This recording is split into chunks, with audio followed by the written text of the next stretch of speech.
Join me right now is XMMA, welterweight, middleweight, light heavyweight. I don't even know. This guy is smashing people in all divisions. Chris Curtis, what's going on, man?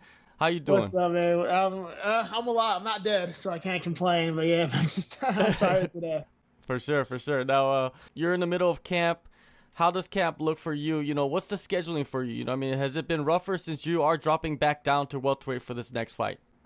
Yeah, man, it's been. I've got spoiled at 185 to even mess around at 205 a little bit. I got spoiled. Like high calorie Chris was happy Chris, man. So now we've had to cut the calories back, increase the workload, and it's just, man, it's rough. Like start moving around at like 9 a.m. I get done at like 8 p.m.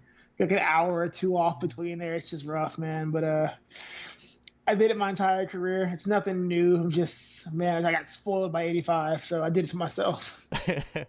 So I see that you got the meal plan going on, and then you're training what, 3 times a day, sometimes 4. Is it like that? 4, 5. Yeah, Wow. I mean, it's like 4 or 5 times a day. Yeah, depending on what you want to count. Like 3 times, usually 4. Then there's like cardio and other stuff too, and it's just, yeah. 2021 has been like an incredible year for you because like I think you've probably had one of the best years of any fighter around, man, because like you fought 3 times already and you finished all 3 guys. What can you attribute that to right now, what you're going through? I just wanted to fight. I had a thing in my head this year, talked to my manager. I told him, like, look, man, I either want to get signed this year. It has to happen this year. I want my shot this year. If I don't get it this year, I'm going to fight 10 times this year. And then, we'll think about what comes next after that. So I'm either going to get signed or going to fight 10 times. So we'll see. Oh, for sure, man. That's a great goal. 10 times, man. I love Yeah. to see it. And, where are you training at now? Where are you splitting your time? I'm out in Vegas, so I train my primary gym right now is Extreme Couture, but I also train at Syndicate MMA. So the 2 biggest gyms in Las Vegas, I bounce between like on a daily basis. So yeah. Oh, that's a unique situation because I don't see many guys like they're over at Syndicate or they're over at Extreme, right? Like that balance. How are you doing Yeah, it? it's just be my I'm a Ronin by nature, so I just kind of travel around and whatever. And I get along with everybody at both gyms. I have a great relationship with both gyms. And it's for me, it's not one. I like one more than the other. Like my training load, the way I train dictates I need a lot of 2 or 3 sessions a day. So the only way to do that is to be at both. And like everyone kind of gets it. Like I'm one of those guys who's known to everyone says I do too much. So the only way I can cram that in is being at both back and forth. So I'll go do Syndicate's morning practice, take a break, or do whatever. And then I'll go do Extreme's afternoon practice, and then so it's an interesting situation, but it works out for me. It lets me get my mat time in. Right now, do you feel like Las Vegas is like the place, man, in the world for training? Like Dude, there's so many people there. I don't know why you'd go anywhere else, man. Like the sheer amount of people like here is insane. I just the amount, but like the skill levels are absolutely insane. Like right now, I'm being Vincente Luque for Mike Chiesa. I'm being Luque for his camp. I'm gonna be a few other people for some stuff coming up. There's just tons of people here. I don't know why you want to train anywhere else. Like you go, I see guys come and go. Guys will come visit, and they'll be like, "I gotta get back out here. I gotta get back out here." I'm like, "Yeah, man. There's just the greatest concentration of bodies you can find." During your time there, where do you feel like you've benefited the most in your skill set or in your training? The COVID sucked for everybody, but 2020 was kind of really good for me because in that year off to where I couldn't fight, I started working with Nate Pettit, one of the coaches at Extreme, and he has forced me to wrestle. And I mean, not just like MMA wrestling. Like I am like folk style wrestling, collegiate wrestling, like 3 times a week, sometimes daily. Everything we do, even our mid sessions, involve me wrestling. And it's just funny to where my wrestling skill set has changed so much to where the greatest compliment you get when people who wrestled ask you who you wrestled for or where'd you wrestle. Like that's the greatest compliment I've gotten. People are like, "Oh, where'd you wrestle? Who'd you wrestle for?" And it's just coming from a guy who absolutely hated wrestling. It's not always my biggest weakness. But you got guys, the guys that come down from Dagestan, all the Russians, they're there, and I've just been fighting tooth and nail with those guys, wrestling with them, and they're just like, "You've got very good, brother. You can wrestle now, brother." It's great. So it's wrestling has been my biggest probably takeaway from 2020. It helped me out a lot. How did the wrestling and the improvements in that aspect kind of molded up your whole skill set? Could you explain that? It's for me, like if you look at my PFL run, like with Magomed, one of the biggest issues was I just couldn't get an offense going because I was worried too much about like countering his wrestling. And when you have a deficiency and an opponent knows it, it kind of puts you on the back foot the entire fight.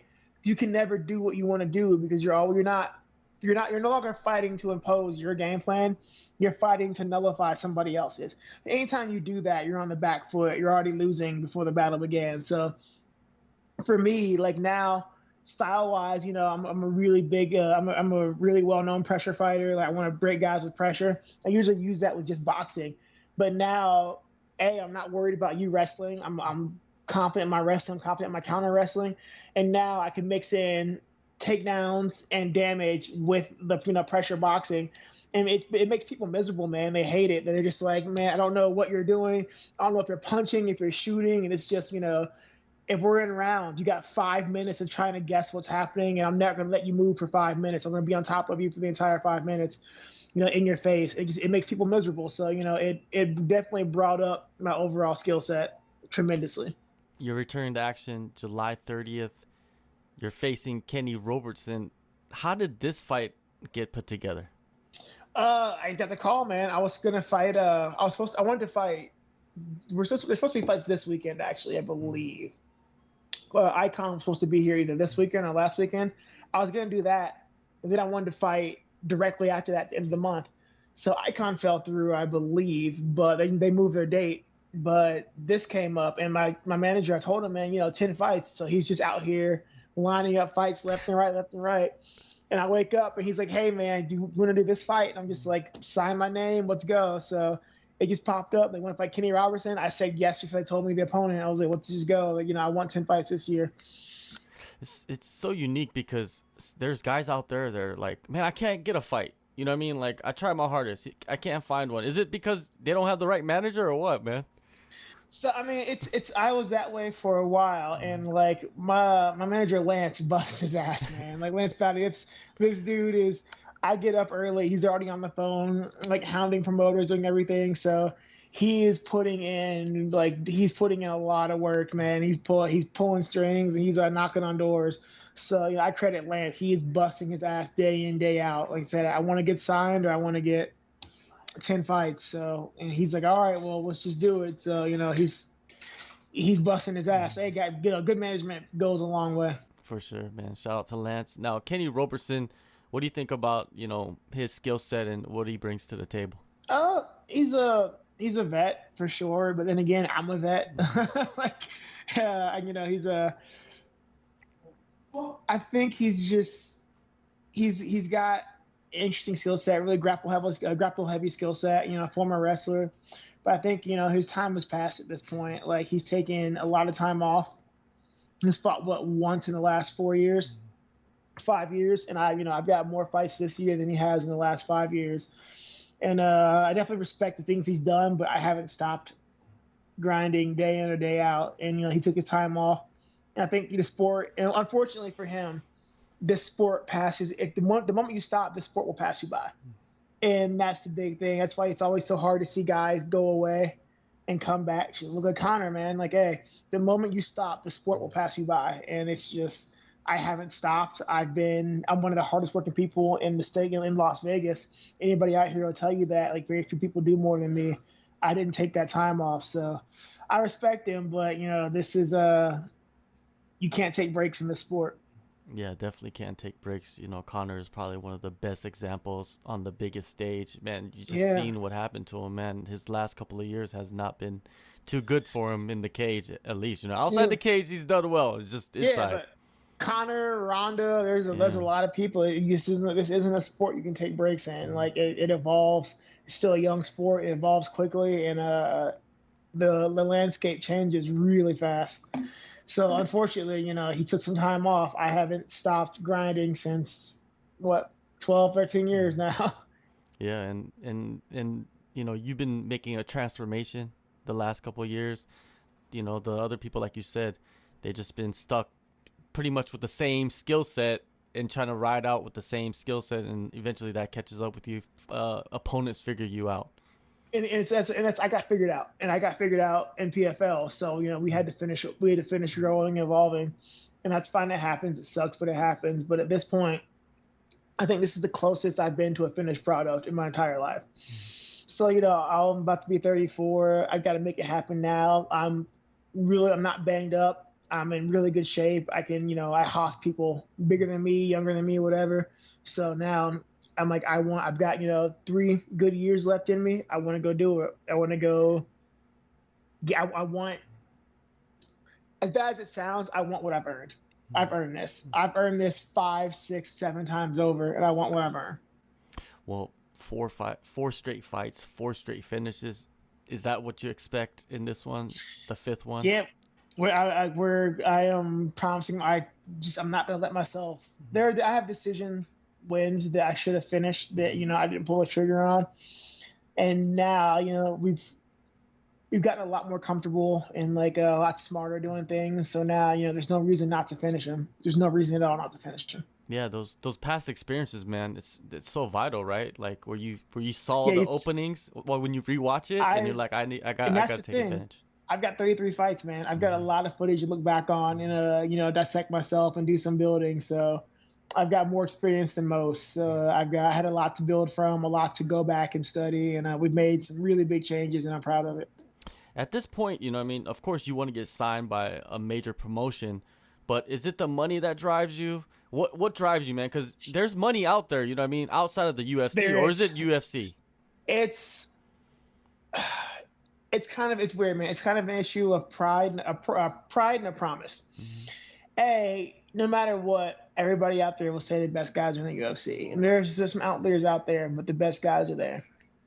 I've beaten guys who've been there. I've beaten guys who've gone on there, and it kills me. There are people I see all the time who've got 4 fights who get signed, and I'm like, what is this? I came up in a different time of fighting. I always tell people I'm the last of the old guard, and fighting. I'm that last part of the old generation, to where it wasn't about social media or anything. It was, you went out there, you fought your ass off, and like you would get your chance. And unfortunately, it's not like that anymore. It's different. But when I started this, man, like, oh God, I was so broke. Like, I was broke. Like my son's mom was broke. We had a newborn. My first amateur fight, MMA fight, my son was there, and he was like 3 weeks old. He's 13 now. I'm about to be 14 this year. But, you know, we were just broke, man. And I remember, like, working and training. And I remember my son's mom told me to train full time. She's like, quit your job, go train. She's like, I will, like, we can manage. She's like, you know, do this. And I promised her that, like, I would do this, and I wouldn't quit, and I would do this. You know, at this point now, you know, she just got remarried. She's still like my best friend. She's a great mom. My son's 13. He's gonna be 14 this year. So we're everybody's in a much better position. But I made a promise to her and to my son years ago that I can't. They would be, if I was like, okay, I quit, they'd be like, fine, we love you, whatever, and, you know, it makes you happy. But I made that promise to myself, and, you know, looking back at all the times we struggled and everybody that, like, you know, had to sacrifice to get me here, I was like, I have to see it through. I have to get there. I have to see it through. I have to see how far I can go. I have to, you know, people are like, well, what if you get there and you lose? Like, if I fucking burn out and I wash out and I can't cut it, that's fine. But I have to know, like, give me my chance. There's nothing worse than never knowing. Having a 13-year-old son, man, having a teenage son, man, that's gotta be a trip, huh? Oh my God. It's last year he went on his first date, right? So I'm in Vegas, mind you. I get a phone call. I'm like, Dave's like, hey, Dad. I'm like, yeah, what's up, buddy? So I got a favor for you. I'm like, okay, sure. So can you send me some money? I'm like, what for, Christopher? Well, there's this girl, and I want to take her on a date. It's like to an amusement park back home, Kings Island. I was like, that's an expensive date. So I sent him like $100 for tickets, and like he got $100 for tickets, and like stuff they can do there. Like, fine, whatever. Get a call back 40 minutes later. He's like, Dad, I want to take her to dinner too. I'm like, God, jeez, takes you to a steakhouse. Like 12 years old, to a steakhouse. It's a $200 date he cost me at 12. I'm like, oh my God, this is insane. Like, but he's a trip, man. He's a great kid. Like, he's an absolutely great kid. And it's another one of the reasons why I have to make it, because I sacrificed a lot of time with him, a lot of time away from him. I haven't lived in Ohio in probably 4 or 5 years, really. So I've had to give a lot of time with him. I bring him out here. We go visit. We go on vacations, but it's not the same. I went from having my son every day, taking him to the gym with me every day, to like, having to go home to visit. So I made a lot of promises, and a lot of people put faith in me, and I can't, even though everybody else is okay if I walked away, it's still, I can't in good faith walk away knowing that I made them these promises and they sacrificed for me, and I quit. So I'm here till the wheels fall off.